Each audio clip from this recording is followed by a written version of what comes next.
Pemirsa, puluhan pegawai Rumah Sakit Ibnu Sina siang tadi menggelar aksi unjuk rasa. Aksi ini dilakukan lantaran menganggap Wakil Direktur Keuangan Rumah Sakit Ibnu Sina semena-mena dan memegang seluruh kendali manajemen di Rumah Sakit Ibnu Sina. Mereka meminta Wakil Direktur Keuangan Ibnu Sina Amir Mahmud agar mundur dari jabatannya. Puluhan pegawai Rumah Sakit Ibnu Sina Makassar melakukan aksi unjuk rasa dengan mogok kerja dan berorasi di depan pintu masuk Rumah Sakit Ibnu Sina Rabu siang 4 November 2015. Aksi ini dilakukan lantaran Wakil Direktur Keuangan Amir Mahmud dianggap memegang kendali terkait manajemen rumah sakit dan semena-mena dalam mengeluarkan keputusan.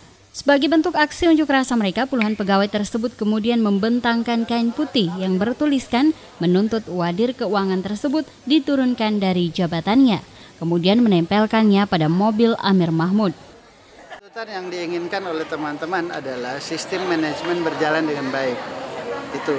Kemudian tercipta suasana kerja yang nyaman. Jadi selama ini rupanya itu yang menjadi masalah. Itu yang dirasakan oleh teman-teman. Ya, karyawan. Iya, karena kadang-kadang muncul keputusan secara sepihak tanpa konfirmasi dengan pihak yang lain.